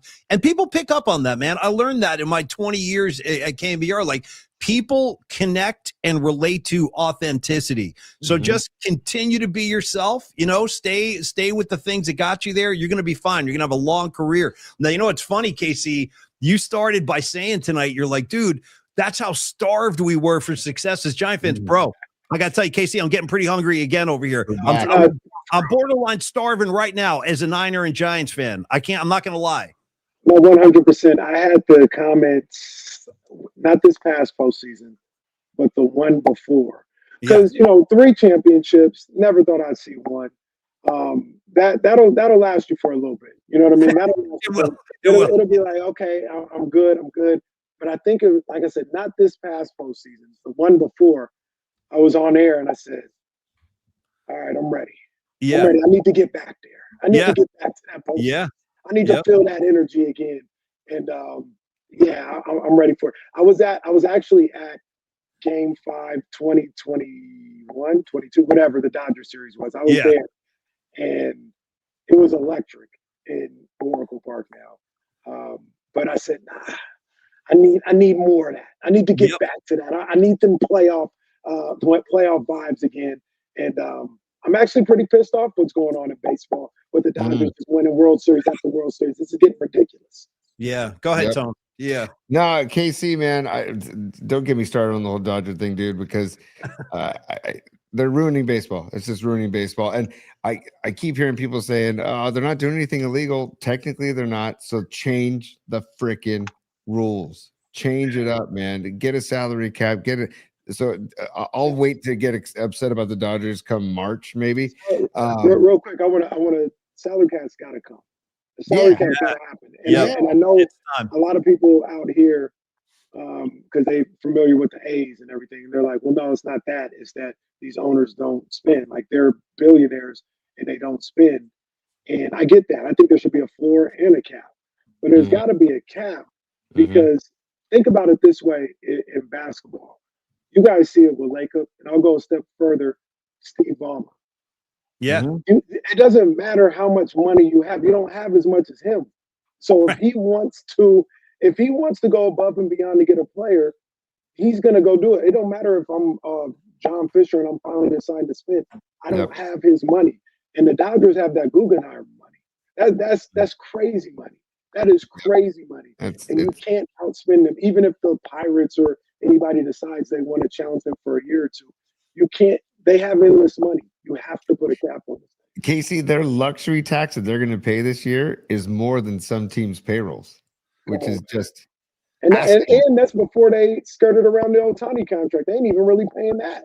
Right. Everything's deferred. I mean, it's just they got to get a cap. Well, you know what bums me out too, Casey, and Tony and I have talked about this a lot, but I'd love to get your kind of reaction to this. And I know you saw this, is that when you start reading giant ownership saying things like this, like the essence of what they're saying is, hey, listen, we like the group we have. As soon as I hear we like the group we have, I know we're screwed. And we're here. Yeah. Oh, we like the group we have. And they're like, they reminded us, Kenny, they were like, hey, don't forget, we got Adames last year. And that was a big deal. It's like, dude, are you serious? We're talking about Adames and you like this group.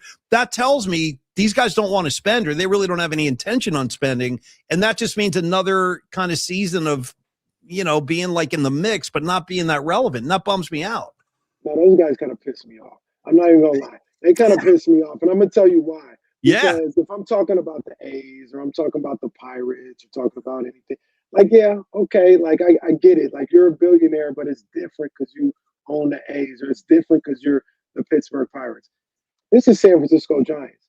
This is San Francisco, California. Yeah. And you own the building.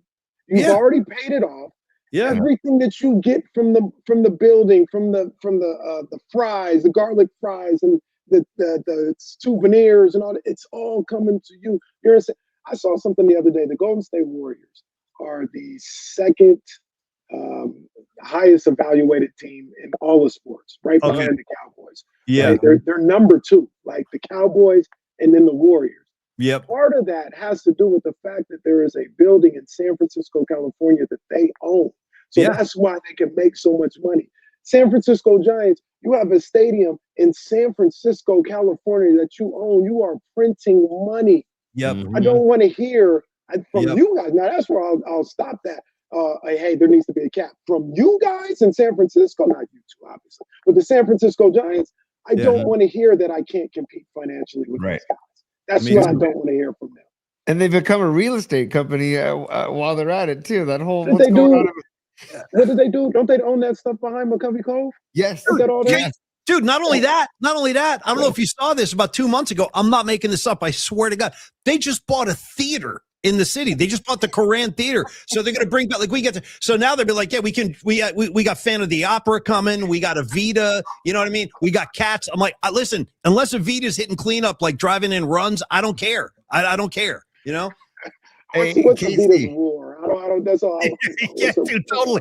How does Evita do on the road against lefties? That's what I need to know. You know what I mean? Go ahead, T. Yeah. First of all, before we let you go tonight, we still got a lot to talk about, but I just want to let you know ahead of time, we've got a couple of our audience that send in pictures of them with you back in the day that I want to share on the show. Casey, you're getting a lot of love, dude. You're getting a lot of love on the chat. I don't know if you can see it, but a lot of people are giving you love right now. Yeah. I appreciate that, and I appreciate the pictures, but I know that's pre-Invisalign pictures too, so that's gonna be crazy. That's pre-Invisalign. The gap was flowing at that point. That's crazy.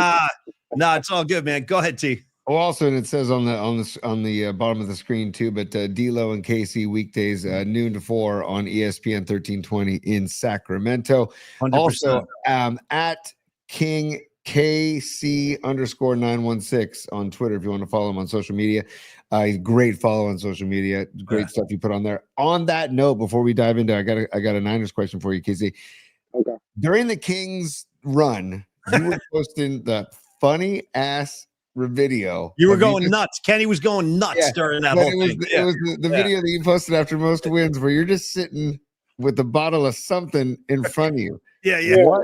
What is that bottle? I've always wanted to ask you, what is that? It's purple. It's like a purple concoction. What is it? So when we first started the show, we got one of the sponsors was McQueen and the Violet Fog Gin. And the owner, really cool guy, name is Brett Barish, really, really cool guy, but we did some research, and his other stuff is a champagne called Luc Belair. and Rick Ross was like the spokesperson of Luke Belair. Oh, nice. So they came on the show one time, and they were just so cool. They even invited us. They invited us to a private party at Rick Ross's house in Atlanta, which I went to. Damn. And they just showed a lot of love. So when I started that video, I was like, well, if I'm gonna do it, I'm gonna do it with my people. You know, McQueen and the Violet Fog Gin, and Nice. and that's what I do. So then a little bit later, we don't have a business relationship with them anymore, but they're still my people. Nice. They came out with a purple version. It's violet something. Violet. The drink is McQueen and the Violet Fog, but they came out with a purple version to go with the violet. And yeah, for the Kings games, I've had that. I guess you could say it's been a very dry 2025, 2026 for me with these sorry ass Kings. But the Niners, they kept it flowing a little bit, man. The Niners. Hold on, here we go. I'm going to share this real quick, just so people can know what I'm talking about here. We're talking about here. There's the bottle right there. Yeah, that's some good stuff right there. Oh, the ultraviolet edition of McQueen, the hibiscus berry flavored gin. Damn, that sounds good. Give me some hibiscus. That's that's a special version. You know, I guess they still have it out, but it's not as limited. The regular is just a clear bottle of gin, and I don't like gin at all. Obviously, I don't work with these guys no more business wise, so I don't have no reason to say it. Yeah, I don't like gin at all. That gin is so good. It's so smooth. Okay. And if you put it with like a drink or something like that, like some orange juice or something, or make some type of you better be careful because you can't even taste the alcohol. No, I feel you, man. I hear you. My drink, if I go out somewhere, my drink has become gin and juice. Like it really has become gin and juice. Yeah. What are you gonna do? All you need now is a Penguins jersey, dude, and you can like ride around the handlebars when I drive you around town. Casey knows what I'm talking about. All right, Casey, here's what I want to do. I'm gonna ask two things, and then we'll do a couple of Niner questions, and then we're gonna let you go because, dude, I just found out, and I'm sorry, I didn't need to impede on this. I didn't know it was your mom's birthday. So happy birthday to your mom from all of us here in San Francisco. And yeah, man, for sure. Give her some love for us. And then number two, how's my boy? How's your son doing, dude? I've never forgotten. I was a fan from day one. So how's he doing? Man, that's my boy right there. I'm gonna pull up a picture because you'll remember what he used to look like. Paulie Mack. I can't wait. I haven't seen him in several years. This is gonna be a shock.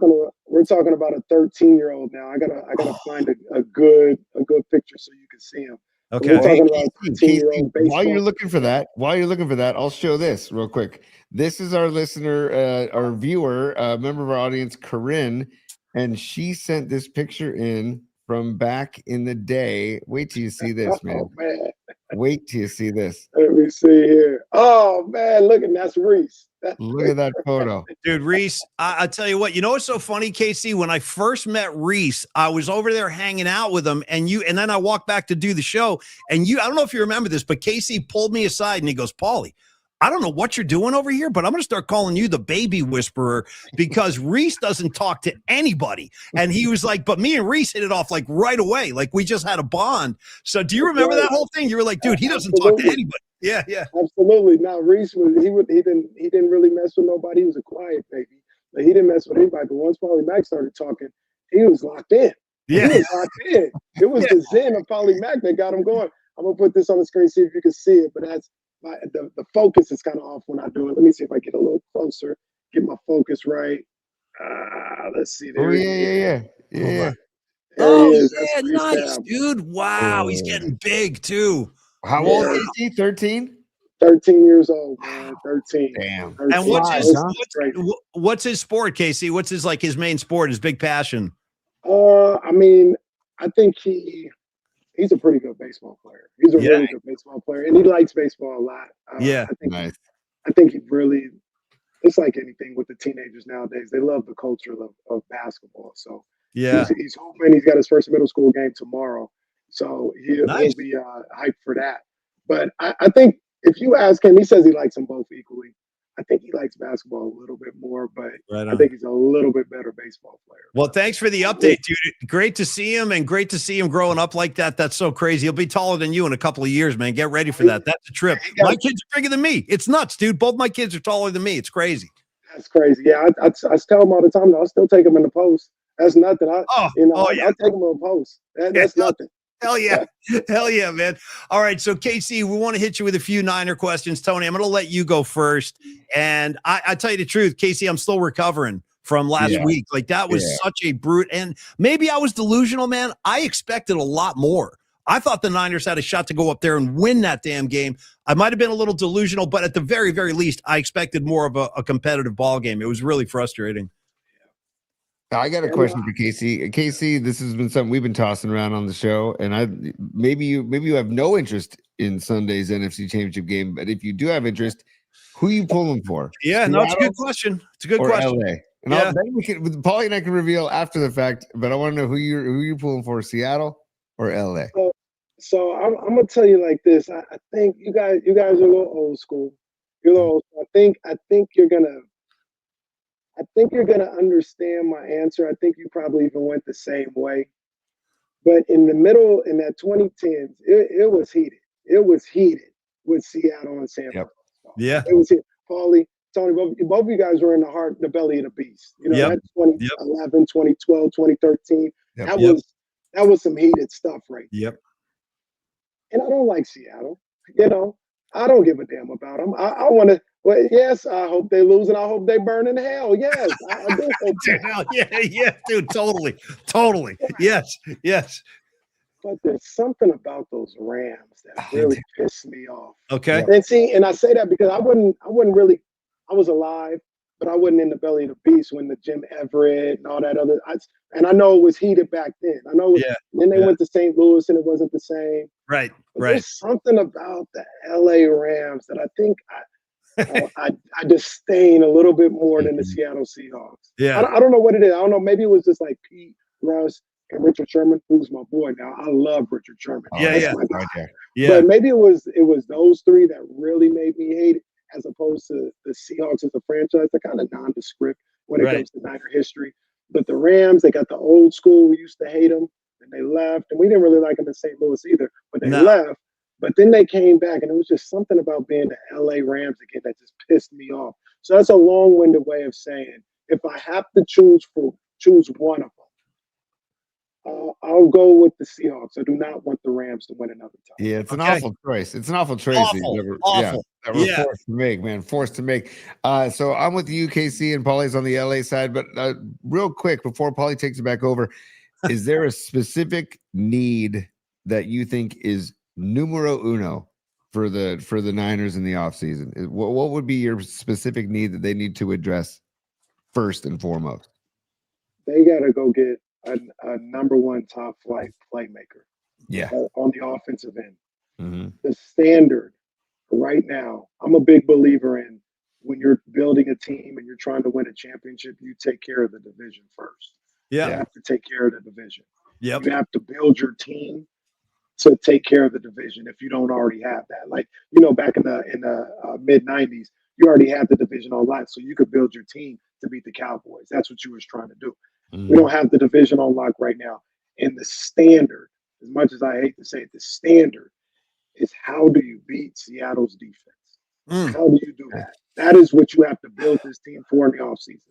Is to beat that Seahawks defense. They're too fast. They're too physical. And I know a lot of people look at what that defensive line of the Seahawks did to the offensive line of the Niners and say, that's where you need to go. You need to make sure. And I'm not saying they're wrong, but I think you need somebody that puts the fear of God into those linebackers in that secondary and opens it up for everybody else. If I'm just throwing a name out there, I don't think this is really going to happen, but I would be on the phone.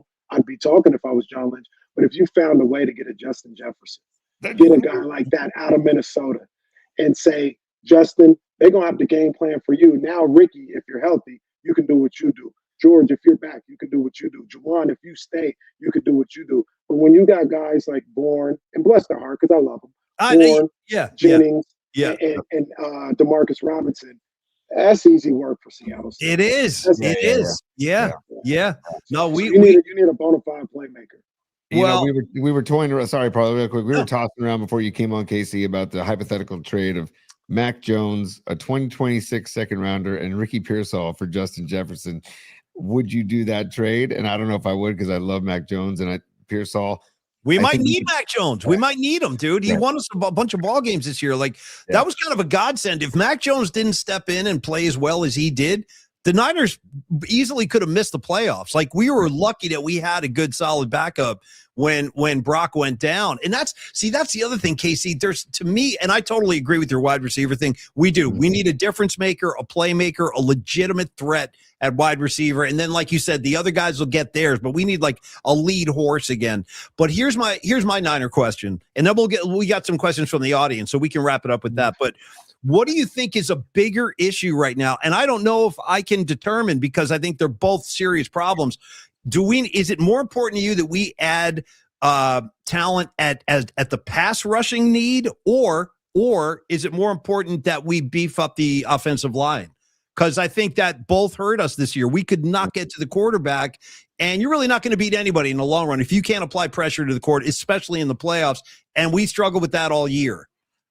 So I talked about this on the show a couple of times. Every August, and especially like after the first preseason game or those inter squad scrimmages they have during training camp, you hear the reports, and it's like, oh man, this offensive line, whether it's Jimmy Garoppolo or Brock, they're not going to be able to hold up. This offensive line ain't going to get it done.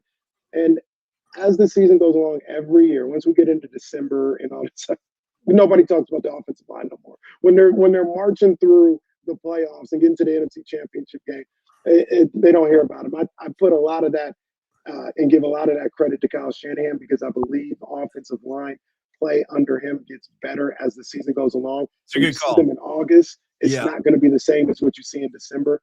So while that was an issue against Seattle, I would say I'm torn because I think the pass rush would have been better if we didn't have practice squad guys on there. Yeah. You get Bosa back. You get him teamed up with Bryce Huff. You get Michael Williams in there. And the promise that he showed. Yeah. Go draft the guy this year. And I think just like that, you fix the defensive line and you fix the pass rush just like that. Yeah, I know Brendel played better. I feel like I need a center. I feel like I need a left guard. And obviously when you get that left guard, it's going to be somebody that can transfer to left tackle once Trent is gone. Yeah. That would be the thought. So if between the two, I think you go handle the offensive line because I think the defensive line is going to take care of itself with help. Right on. Yeah, right on. Go ahead. Just a comment. That window's closing, Casey. That window's closing. You know. Oh man, no, it's been rough. Well, so look, I think this year. So the Rams a couple years ago, their window closed with Aaron Donald and all this other stuff. And they went out and they got Jared Verse and they got a Puka. And I'm not saying we have a Puka or anything like that. He's different. We didn't find a guy like that. But they took that year with those draft picks and they retooled. And then remember they lost in that first round to Detroit. Yep. And I think last year they lost to the Eagles. And now here where they are. I think this year was a little bit of the retool year. And I think that from the Ayuk, the Samuels, you could say Garoppolo, all those guys, they're kind of moving on from that era. Yeah. Now they're looking for those guys to take their place. But you got Brock, who I'm 100% on board with Brock Purdy. That's my quarterback. Nice. That's yeah. That's my quarterback, Brock Purdy. Yeah. And Fred Warner's still relatively young. They're gonna have to find a way to replace Kittle and McCaffrey. But I think the transition into this next era started this year. I think we saw that with guys like De'Amon Lenore. We saw that with guys like Ricky Pearsall when he's healthy. We saw that with guys like Dean Winters and what he's able to do. So I think they're about to start another era. They need one more. They need a big time draft here, and they need to find one more young stud to go along with Purdy. But I think, Tony, we're going to transition into that next era of Kyle Shanahan. Yeah, that's a good point. The guy's like Upton Stout, dude. How about that kid? Yeah, he's got a lot of promise. He's going to be a good player. He already was a good player, and he's only going to get better. So, that's a good call, Casey. It is like kind of a transitional period. And when you look at it through that perspective, it's like, you know what? They actually did accomplish a hell of a lot this year, considering the state they were in. Yeah. No Brock Purdy for all those games. No Bosa, no Warner, no Kittle. It's like it just kept coming. All the best Pro Bowl players were on the sideline when they hit the postseason, and they still beat the crap out of Philly. And that was the crowning moment of this whole year for Kyle and his staff and all those guys. Okay, Tony, let's do this. A couple more minutes with Casey. I want to let him go, and let's get some of the listener questions up there because I saw a couple supers. My girl Patty from Napa in here. That's crazy. Patty is the best. I love that. Look at that. Come on, man. That's my girl Patty from Napa, man. Yeah, Patty from Napa. Here, you know what, Paulie? Before we do that, we'll get the other supers in a sec. But if we want to do, I want to show Patty also sent in a picture. Or pictures, a couple pictures that are fun to go down memory lane. If I can just get these, there they are right here. Okay, stand by. These are great shots of you guys, and I'll put them up here as Casey. Stand by. You mentioned Patty. Stand by. Yes, it's stand by, Casey. All right, here we go. So here's, first of all, this is going back in time. That's look at that shot. Look at that. They have me in the studio. Yeah, they have me in the studio. And you know what happened there is Patty, one of the auctions that you guys had, she bid to come into the studio, and she hit me up and she said, I want you to come in the studio. I bid on this so you could come in and you could be on air with those guys. That's the type of person she was. Yeah, Patty rules, man. We see Patty all the time. She's the best. Yeah, she hasn't changed at all. She's still rock solid. And then you got this one too. She sent this one in as well. Yeah. Great. Shout out Patty for that. That's what she is, the nicest person. Dude, you're so damn right. So sorry about that. I just want to get those on, Patty. Thank you for sending those in to the email address. And then we got this guy, Mark Gravy Graves. He says, not every owner wants to win. It's a business to them.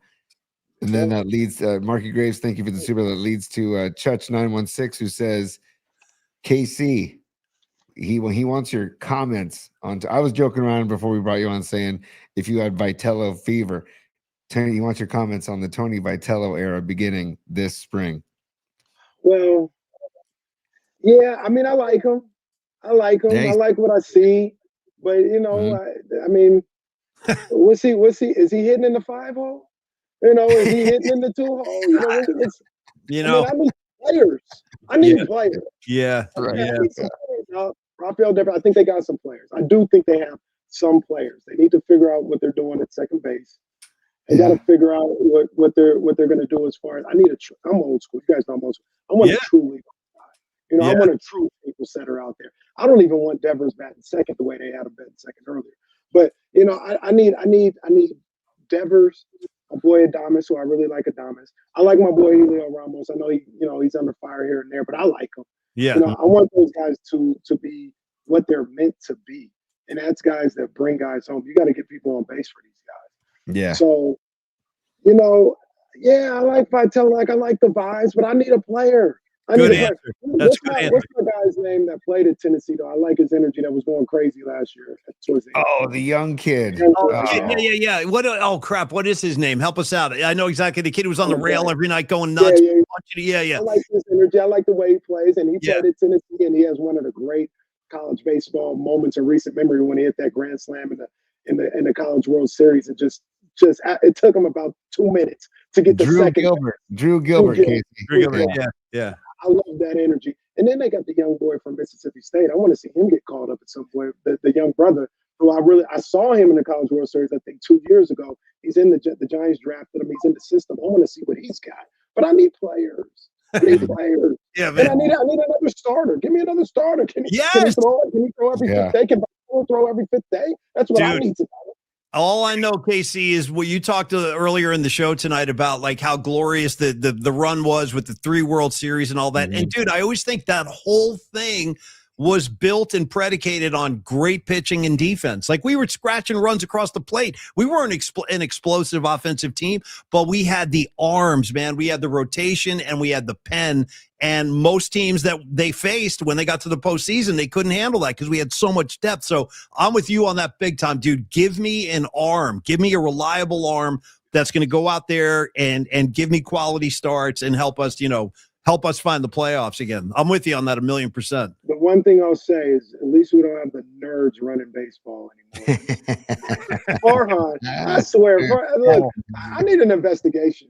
I need an investigation. I swear this was a Dodgers plant. He was a mole. Yeah. Because now he's back with the Dodgers somehow, some way. I'll tip my hat to him because that was a brilliant plan to have this guy come to San Francisco and completely destroy the franchise while you guys do what you need to do. I need an investigation. Where's Pablo Torre? He's the one that Pablo knows. Let him investigate that. There's some shady business going on. Hey, KC, dude, I love everything you just said, and I'm with you 1,000,000%. Total secret agent, total spy, total like undercover work for the LA Dodgers. And dude, it's got to be exposed. Me and you are going to bring this thing to daylight. We're going to bring it to justice, man.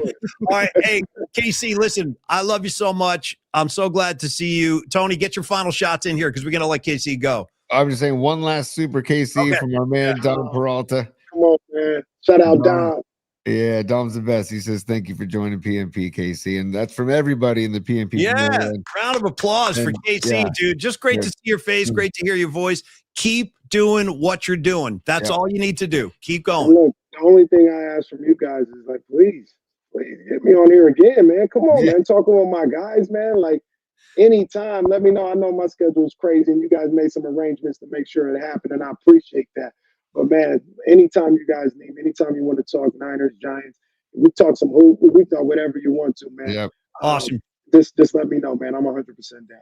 Thank you, KC. Great to see you, man. And give my best to your family. Tell your mom we said happy birthday, and tell Reese I said what's up too. Give him a fist pound. We'll do, man. We'll do. Right on. Everybody, and make sure you check his show out up in Sacramento too. He is obviously one of us. Kenny Caraway on ESPN 1320. He's on the air every day doing it. Yeah, it looks like he's I mean, listen, Tony, the crowd loves KC. They really do. And I do too. But he's one of those people, the minute you meet him, you're like, I'm in. Yep. I'm absolutely in. And he's such a great dude, and his vibes are so thick. I'll never forget meeting him. I think it might have been the same year that Corinne sent that photo in where Reese was a baby. And he's like, he actually said, he's like, Tony, do you mind holding Reese for a second while I go get his beers? And I'm like, dude, done. Yeah. And then like you are like, I don't know, man. Reese was just super chill. And now he's 13 years old. And I'm so happy for Casey that things are going well for him in Sacramento. And if there's ever a reason to root for the Kings, if the Warriors aren't doing it, it's for guys like KC who are 100%.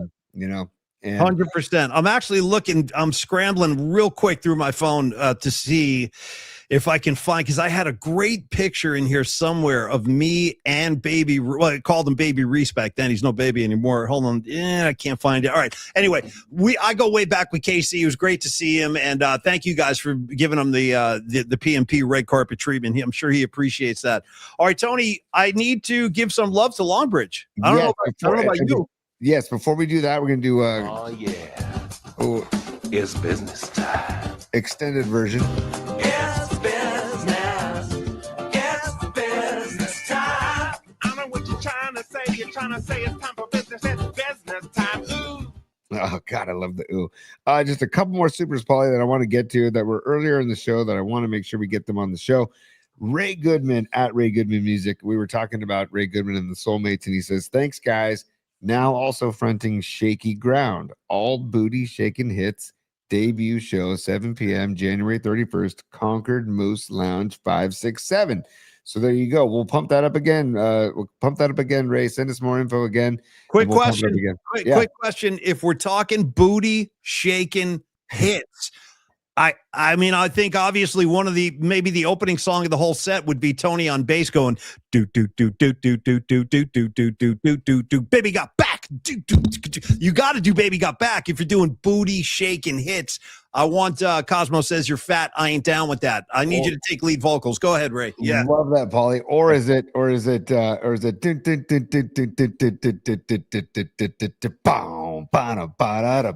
little disco inferno? Maybe he's got some disco inferno, dude. Only if we play the 13-minute extended dance remix, because there's a 13-minute version of Disco Inferno. You need it. You really do. And it's so good. It's so good. And by the way, remember he's Richard Sherman for Disco Inferno? Oh, dude. I remember playing that for Richard Sherman. He looked at me like I was out of my mind. Out of my mind. When I Wally. went down there, we were working like at Niner camp, and we were like talking to him. He goes, "You're the guy that did that whole Disco Sherman thing?" And I go, "Yeah." I go, like, the Disco Inferno and everything. And he was like, "Uh-huh." Dude, Uh-huh. Wally, He was like looking at me Wally. like, yeah, yeah. He looked at me like I was nuts, Holmes. Oh, Yeah, That's the best, dude. yeah. Sherm, baby Sherm. He's Richard Sherman. Instead of Burn, baby Burn, Disco Inferno. Oh, that Sherm, was baby fun. Sherm. I love Disco Inferno to Sherman. I thought that was a great track. I really like that 100%. I one. loved it. I remember we used to play it just to listen to it to get our boogie on. Escobar Cheeks the third. Check this out, dude. He's a super, and he says, "I won't make it on the show tomorrow. I'm filming a spot on Cron 4." It's listen, all the power to you. Welcome to the Cron 4 family. We're firmly entrenched in the Cron 4 family too. Escobar, let's talk about it too. If you want to share that with us tomorrow or on Friday, please do share the spot. We'd love to show it on the show. I'm not sure what it's about or what the content is, but we got your back. If we can help expose it anytime, let us know. We got you. He's probably going to work with Steve and Art that directed our spot. He's probably going to work with Steve and Art. Escobar, you got to look for a man named Art and a guy named Steve. They're hopefully you meet them. They filmed our spot. Yeah. You know what? Can I jump in on that real quick? Because I got a question. Where is the spot? Never seen it. Yeah, never seen it. You? No. Have you? I haven't seen it. Never haven't seen it. I think we had to cancel a show to shoot that spot and everything. Like we did, like we moved the whole schedule around. Anyway, that was months ago. I never saw the spot. All right. Anyway, Tony, and thank you, Escobar. Good luck tomorrow. You'll do great, man. Last super before we get to Longbridge. Yeah. Patty from Napa, thank you again for the super. Everybody, she says the calendar has been added to the task list that is on me, so it will be a March to March calendar.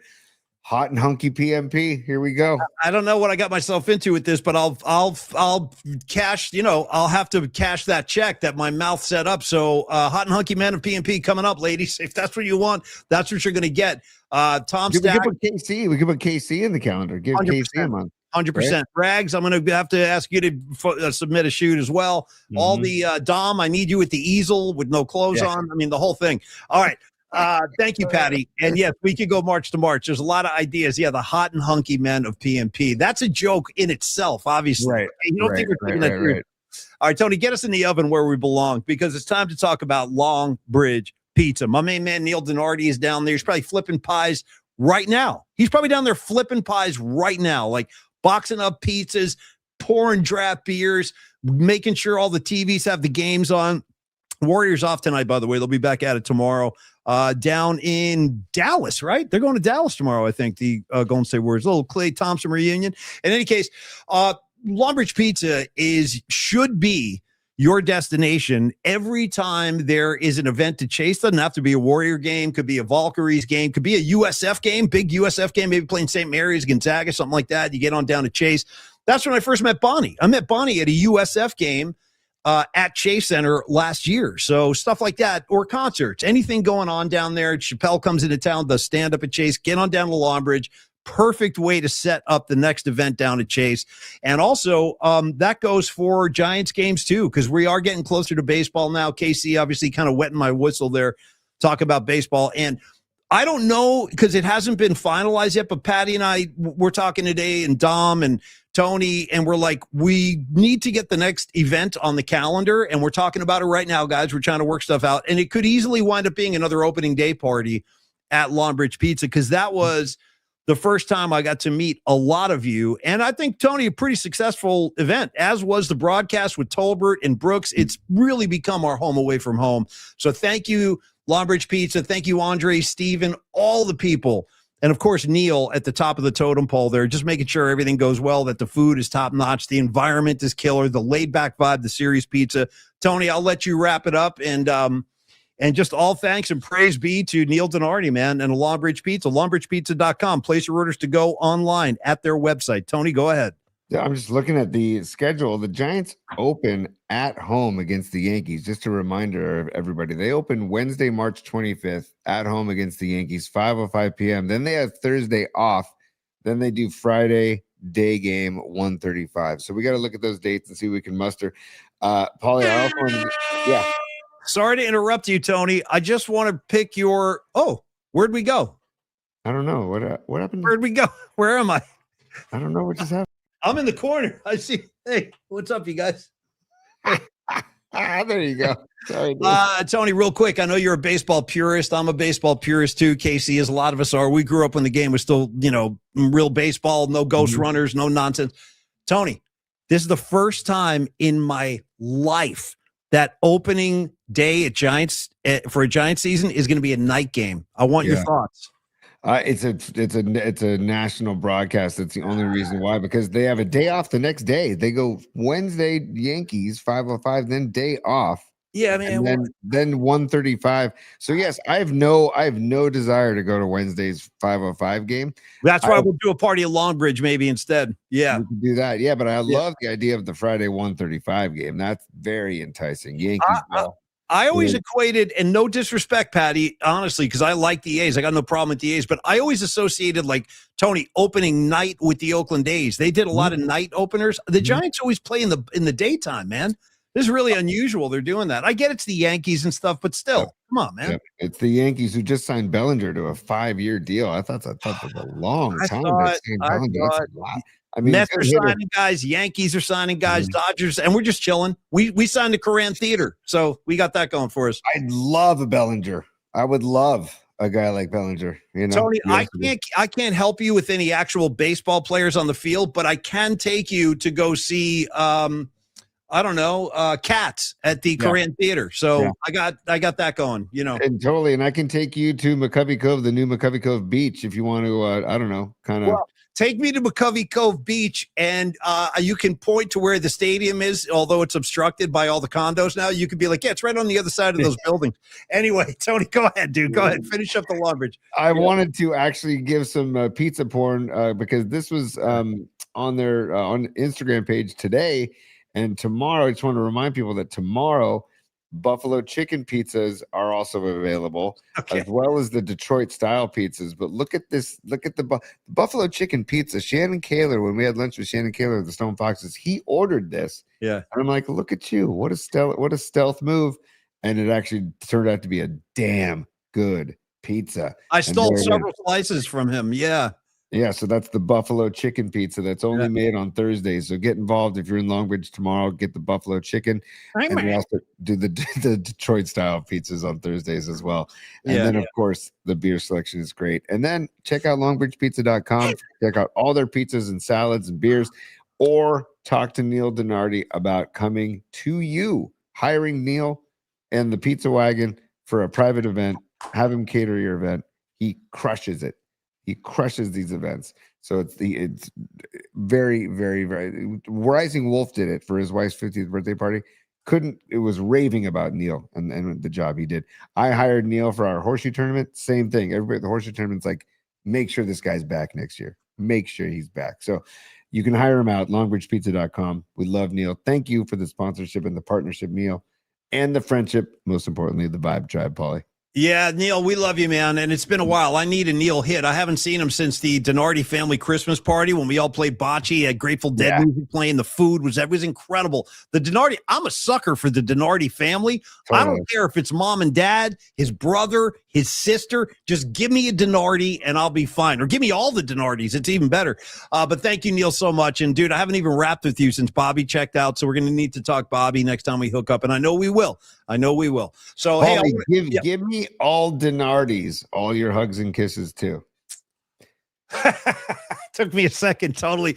Give me all Donardis and his mother, father too.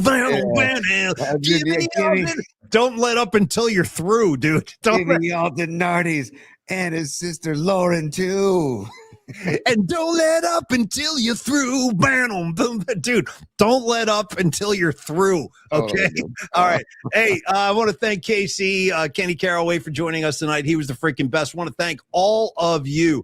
Believe it or not, you guys, Tony and I are always really happy to see you guys. We really are. So thank you, Dom. Thank you, Rockin' New Era, Anthony Merkovich, Patty from Napa, your hum daddies who are out there, the whole gang, Rags in Jersey. Thanks for staying up late as you always do. Big Al is out there, Stevie B. We love you guys. Big out. Thank you, man.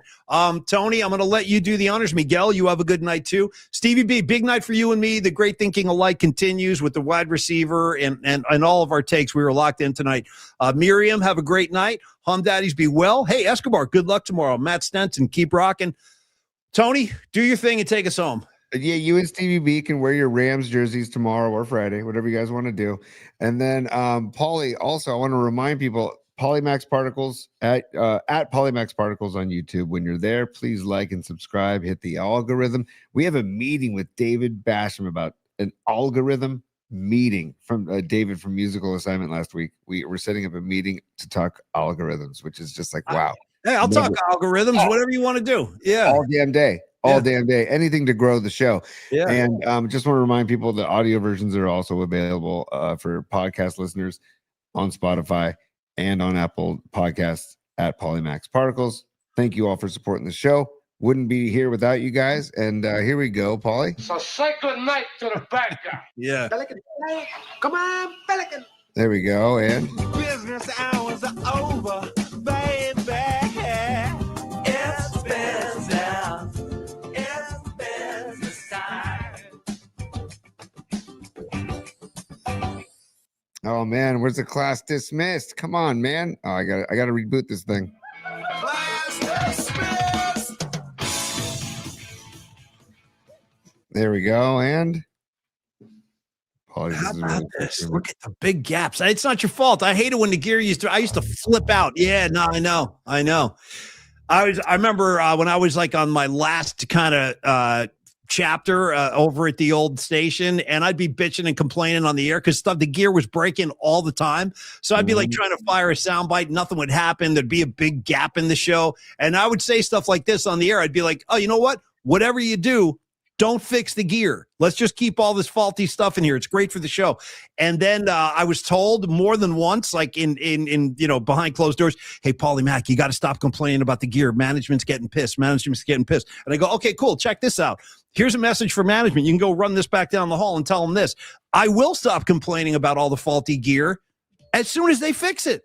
That's all. They fixed the gear. I got nothing to complain about." Anyway, Tony, I had a flashback when you were doing that because I was thinking if that was me a couple of years ago, right now, I'd be flamethrowing the whole building. I'd be like, "Yeah, no, you guys are great. Just keep all this crappy stuff around so the show sounds like crap. That's good. It's going to be good for business." Yeah.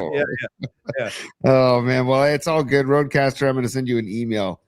Stat. Yeah, enough's enough. You're trying to do a job over here. The gear's not helping. Anyway, Tony, great job tonight. And thank you, everybody, for being with us. We're going to turn around. We're going to do it again tomorrow at high noon. So get some rest, get your beauty sleep. And all you hot and hunky men of PMP, start hitting the gym. We got to get buffed out here. We're doing shirtless shoots coming up soon. All right, everybody, have a great night. And cheers, y'all. And we'll see you tomorrow at high noon. Be good, boys and girls. Peace, y'all.